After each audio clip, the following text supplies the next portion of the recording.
Well, joining me now is India's High Commissioner to the UK, Vikram Doraiswamy. Thank you so much, High Commissioner, for joining us here on the programme. Our correspondent Cordelia Lynch was just reporting there from Pakistan, and she also talked about the warning that Pakistan has issued, saying the world will find out when they do strike back. How concerned are you that this thing is just going to start to escalate? Let me point out that the original escalation is Pakistan's sponsored terror group's attack on civilians in Pahalgam on 22nd April.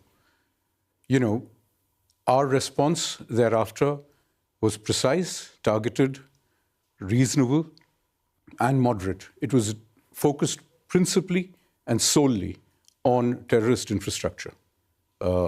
We did not strike the Pakistani military establishment. We did not strike national infrastructure. And we made it abundantly clear, including in the briefing that was given yesterday morning by our permanent secretary, our foreign secretary, and by military officers, that the object of this exercise was clearly to avoid military escalation. The fact was actually acknowledged in a left-handed way, of course, by the Pakistani side in terms of their own statements, official statements, which said that the airspace hadn't been violated and that, no military establishments were attacked. And yet they did say that civilians were killed in this attack. You see the images that they put out themselves. These were at places well known and identified even in Western media for many, many years as central points in the terrorism infrastructure of the Jaish-e-Mohammed, the Lashkar-e-Taiba, the Hizbul Mujahideen, well-known parts of that infrastructure and those establishments. Can you confirm that the leader and founder of Jaish-e-Mohammed's family members were killed in this strike? Well, they put it out on their own social media. This is not us confirming. It is on well-known handles, social media handles of the group. High Commissioner, I want to ask you about Chinese-made Pakistani fighter jet planes that say they shot down at least 2 Indian military aircraft on Wednesday. What is your reaction and response to that? Well, you had the defense minister on your show a couple of days ago. He said that the evidence for that was on social media. By that yardstick, today's media all over in India over the last 3 hours has reported the shoot down of 2 Chinese-made fighter jets and an F-16 and an airborne early warning platform. Well, High Commissioner, I don't believe, the point that I was trying to make, if I may just complete that, look, if it satisfies Pakistan's ego to say that they've done something, they could have used that as an off-ramp to move on. But clearly they chose not to, and they've continued to escalate the matter. This is a report I'm reading from Reuters based on 2 US officials telling Reuters this. They're saying it's the first time that Western officials have confirmed that there was high confidence that Pakistan had used the Chinese-made J-10 aircraft to launch air-to-air missiles against Indian fighter jets, bringing down at least 2.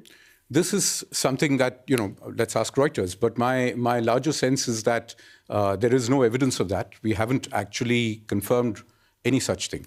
The better point is to ask, actually, if all of this is true and if Pakistan has essentially succeeded in making its point as it wanted to, why are they not stopping? The question you have to ask yourself, however, is the other one, which is that if Pakistan says it's retaliating, as my colleague, the Pakistan High Commissioner, said here yesterday, what are they retaliating about? They're retaliating against attacks on terrorism infrastructure. So what does that tell you of their relationship with the terror groups?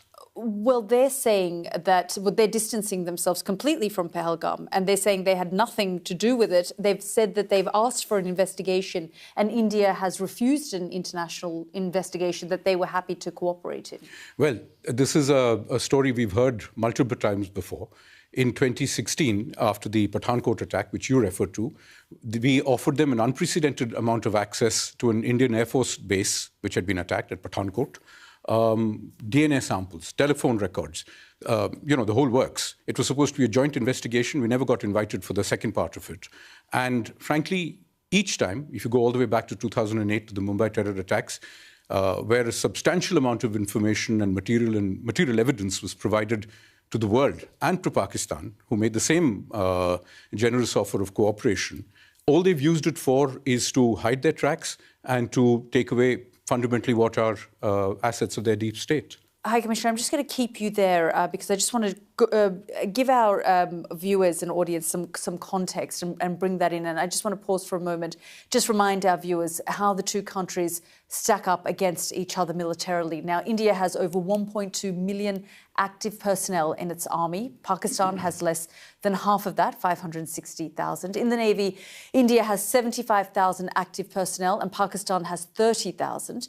In the Air Force, India has almost 150,000 personnel, while Pakistan, again, has less than half with 70,000. But let's look at the Chinese factor now into the equation. China is by far Pakistan's largest weapons supplier, providing 81% of imports from 2020 to 2024. In contrast, Russia is your country's largest supplier, India's, and provided 36% of its weapon imports in the same period. How worried is India about the China factor? I don't see why we should be. The Chinese have a relationship with us also. Their own statements of yesterday from their Foreign Office and their Foreign Office spokespersons have been, by the broad metrics of the reactions elsewhere, been largely in the center. I don't see why that should be a factor. It doesn't worry you then that they supply such a high level of military hardware to Pakistan, 80% or so? And that's the accusation in terms of what shot down these two Indian military aircraft? Well, according to the same sets of unknown and unnamed people, we've supposedly shot down two Chinese fighters earlier today. I don't know if these are true. Nobody knows if this is true, unless actual evidence is put out of it, although the press is now suggesting in India that they even have they've even had pilots who've ejected and been captured. Now, the reality is simply this. China requires a relationship with all of its neighbors. That includes us. Its defense relationship with Pakistan is long-standing. It is for Pakistan to decide whether it chooses to use its military hardware for its self-defense or to actually attack other countries. This has been the problem even with material supplied by the United Kingdom or by the US in the past. Essentially, it's been taken on the guise of fighting terror, for instance, like the F-16 aircraft bought in the mid-2000s. And as we all know, the F-16 has principally been used against us, including in 2019. That's correct. Pakistan says that it will strike at a time and place of its choosing, and India will be made aware of that. Is India worried and preparing for this and potential scenarios? We have made it abundantly clear in our official statement, again, as I said, both yesterday and today.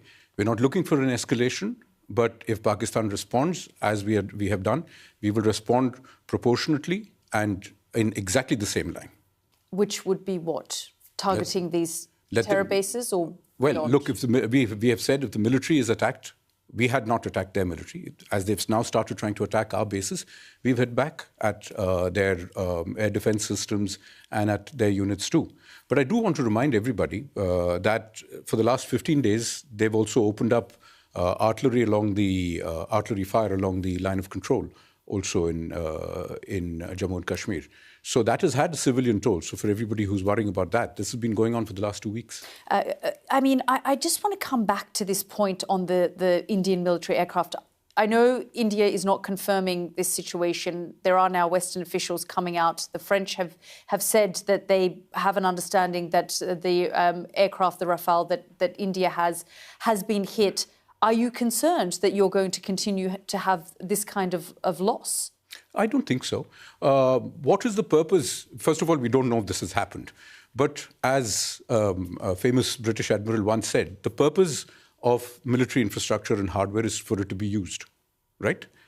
If it serves its purpose, and it all serves its purpose brilliantly, I think there is little doubt that we have hit with great precision as many as 9 terror infrastructure camps.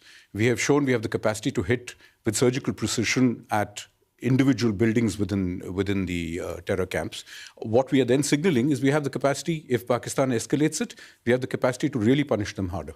High Commissioner, I just have a minute left, but I've spoken to a retired general who, in Pakistan, who referenced India funding and backing the Baluch Liberation Army.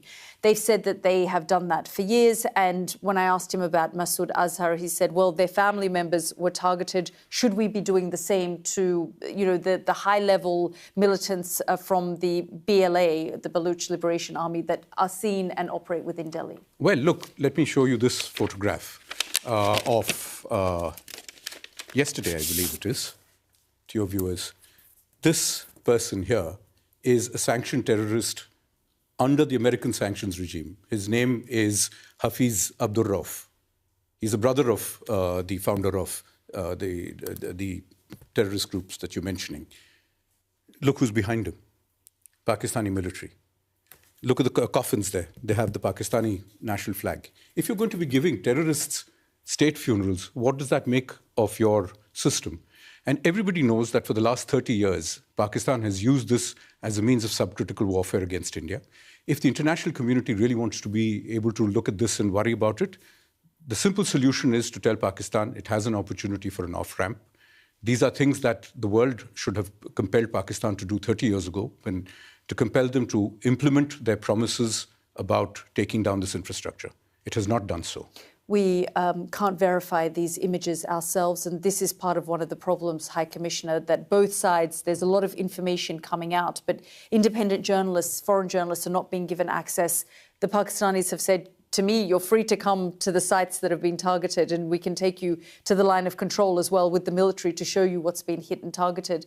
And in the same way, the information that we find that we're getting out of, and this image that you've shown was shown at a press conference that the military in Delhi put out as well.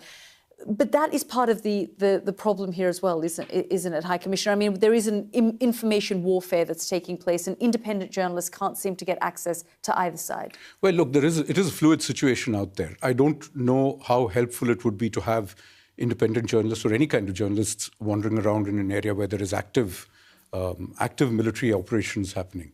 The logical solution would be, as we've said repeatedly, for Pakistan to take the opportunity of an off-ramp, which we have made abundantly clear, including this morning, that if Pakistan stops attacking our military facilities, the matter ends there.